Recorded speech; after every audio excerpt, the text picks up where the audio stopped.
Bismillahirrahmanirrahim. Hadirin jamaah Jumat rahimakumullah. Baru saja kita telah mengantarkan bulan Ramadan dan Idul Fitri 1441 Hijriah. Banyak sekali pesan yang diberikan kepada kita dari proses ibadah puasa dan hari raya Idul Fitri. Yang pertama, pesan dari proses ibadah puasa yaitu agar kita menegaskan kembali bahwa inti daripada ibadah puasa adalah mengendalikan nafsu. Tujuannya adalah takwa, la'allakum tattaqun.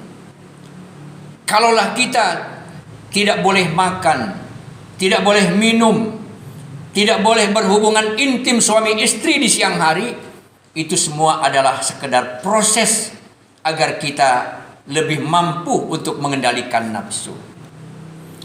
Derajat muttaqin tidak akan bisa diraih dan diperoleh oleh manusia manapun kecuali orang-orang yang telah mampu mengendalikan nafsunya.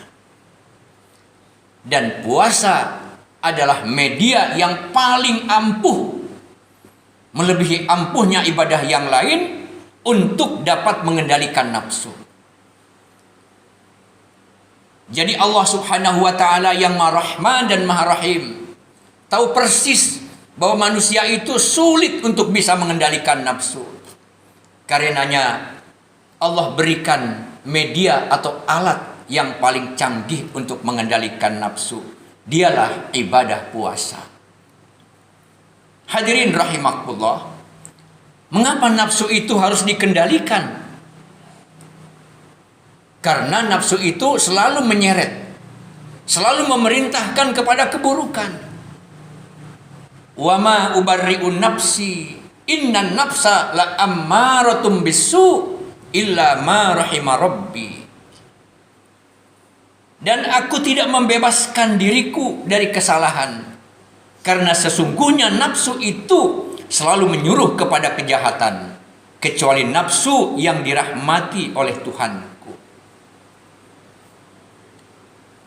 Nafsu harus dikendalikan, bukan dibunuh. Nafsu harus dikendalikan, bukan harus dihilangkan. Karena nafsu adalah fitrah yang diberikan oleh Allah kepada manusia. Nafsu adalah pemberian dari Yang Maha Pemurah. Karena dengan nafsu manusia bisa berkembang biak. Karena dengan nafsu manusia bisa berkembang baik kualitasnya ataupun kuantitasnya. Binatang pun punya nafsu sehingga bisa berkembang biak. Tapi binatang tidak mempunyai akal sebagai pengendali daripada nafsunya. Nafsu itu bagaikan api. Jadi kenapa tidak boleh dibunuh nafsu, tapi dikendalikan kepada yang hak? Nafsu itu bagaikan api. Kita sangat membutuhkan api dalam hidup kita. Dan kita pun tidak bisa melepaskan dari api. Api untuk memasak, mengolah makanan. Mungkin bagi orang yang biasa merokok, dia sangat membutuhkan api. Dan itu sangat urgen, walaupun dengan jumlah yang sangat sedikit. Masjid yang representatif ini tidak lepas dari peranan api. Ada besi-besi untuk penyanggah tembok dan dinding. Ada peranan api untuk membentuknya. Di bawah ada lantai, ada keramik dan granit, tidak lepas dari api. Di kiri kanan depan belakang ada kaca, juga tidak lepas daripada peranan api, yaitu api yang bermanfaat. Api yang kita butuhkan itu adalah api yang terkendali, sehingga menjadi bermanfaat untuk kita. Tapi kalau api yang tidak terkendali, maka ia akan membakar segalanya. Besi bisa lunak, Tembok dan dinding pun bisa hancur. Segala peralatan-peralatan bisa hancur karena ulah api. Maka sebenarnya api yang kita butuhkan adalah api yang terkendali. Demikian nafsu. Nafsu dibutuhkan oleh kita, tapi nafsu yang terkendali. Kalau nafsu tak lagi terkendali, dia akan membakar kehidupan kita. Akan memusnahkan kehidupan kita, baik di dunia ataupun kelak di akhirat. Inilah nafsu. Karenanya nafsu harus dikendalikan ke jalan yang benar, jalan yang mendapatkan ridho dari Allah Subhanahu wa ta'ala. Kita memang sering diajak oleh nafsu. Mungkin untuk berzina, berselingkuh, menggunjing orang, atau bahkan ada orang yang diajak untuk membunuh manusia tanpa hak, mengambil hak orang lain tanpa hak, dan lain-lain. Tetapi kalau ada nafsu kita terkendali, maka perbuatan-perbuatan mengkarut sekalipun kita akan bisa mengenyahkannya. Ciri utama manusia yang akan celaka adalah mereka yang dalam hidupnya memperturutkan hawa nafsu. Maka Rasul pun mengatakan, salasun muhlikatun, syuhun muta'un, wa hawan muttaba'un, wa i'jabul mar'i binafsih. 3 sifat yang bisa membahayakan dan membinasakan manusia. Kikir yang diikuti, hawa nafsu yang dituruti, dan membanggakan dirinya sendiri. Bahkan Allah pun menegaskan tentang akibat bagi manusia yang senantiasa memperturutkan hawa nafsu. Maka bergantilah sesudah mereka suatu generasi yang jahat, menyia-nyiakan sholat dan memperturutkan syahwat, maka mereka pasti akan dicemplungkan ke dalam siksa yang sangat pedih. Jadi manusia yang paling merugi, manusia yang paling celaka adalah yang memperturutkan nafsu yang buruknya. Manusia yang selalu mengikuti kehidupannya dengan nafsu dan juga dengan seleranya saja tanpa mengukurnya dengan iman. Maka hadirin yang berbahagia, selama proses berpuasa kita mengendalikan nafsu. Nafsu untuk kemudian kita menaati aturan agama, agar kita tidak rakus, agar kita mampu mengendalikan syahwat, agar kita mampu menjaga indera dari perbuatan-perbuatan maksiat, serta mensucikan hati daripada sifat-sifat buruk. Bulan Ramadan memang telah pergi, meninggalkan kita. Banyak pesan yang diberikan untuk kita darinya, yaitu intinya agar kita tetap berpuasa. Tangan kita berpuasa dari mengambil yang bukan hak kita. Jari jemari berpuasa dari mengirim pesan-pesan yang buruk dan tak bermanfaat. Kalau dulu ada yang sebut dengan kejahatan lisan yang sangat tajam, lebih tajam daripada pedang. Sekarang justru kemungkinan lebih banyak kejahatan jari jemari kita daripada mulut kita. Karena sudah berkembangnya alat elektronika, khususnya HP yang sangat canggih itu. Telinga kita berpuasa dari mendengarkan omongan dan ucapan yang buruk. Kaki berpuasa dari melangkahkan ke tempat-tempat maksiat. Perut pun berpuasa dari makanan dan minuman yang haram. Dan hati pun berpuasa dari sifat dan sikap yang tercela. Serta seluruh anggota tubuh kita berpuasa dari perbuatan maksiat dan munkar. Bulan Ramadan telah berlalu.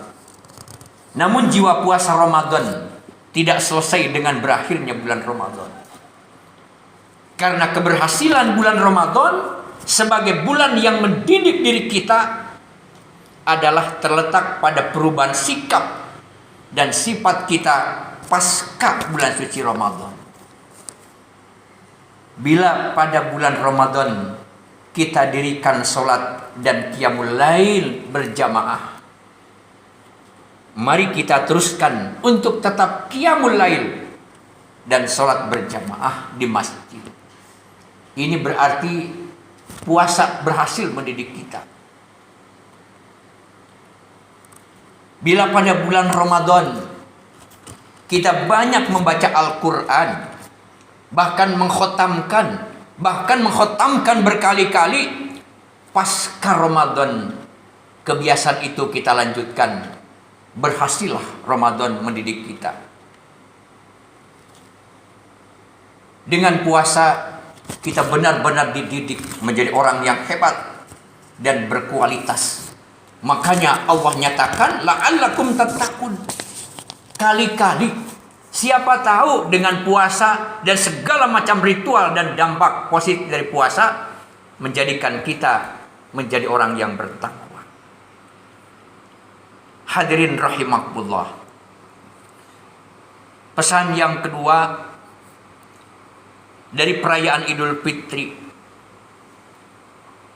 kita hendaklah memperbaiki hubungan dengan sesama manusia dan makhluk Allah pada umumnya, dengan mempererat persaudaraan dan persatuan yang dilandasi oleh iman dan ketakwaan kita. Tidak ada lagi rasa benci yang tidak proporsional. Tidak ada lagi rasa dendam kesumat di dalam hati dan jiwa kita. Yang ada adalah cinta dan kasih sayang terhadap sesama. Memang terkadang mungkin tak terkendali, kita suka menyimpan rasa benci kepada sesama yang teramat di dalam lubuk kita. Sehingga ketika ada orang yang meminta maaf kepada kita, keluarlah sumpah serapah yang intinya tidak mau memaafkan kesalahan orang lain.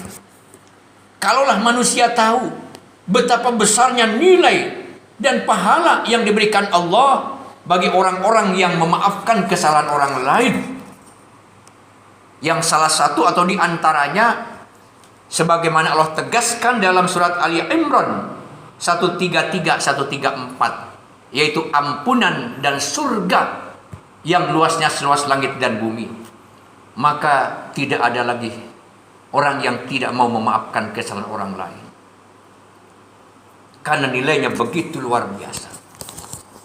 Mari hadirin, bukalah ruang di dalam hati kita seluas-luasnya untuk memaafkan kesalahan saudara kita.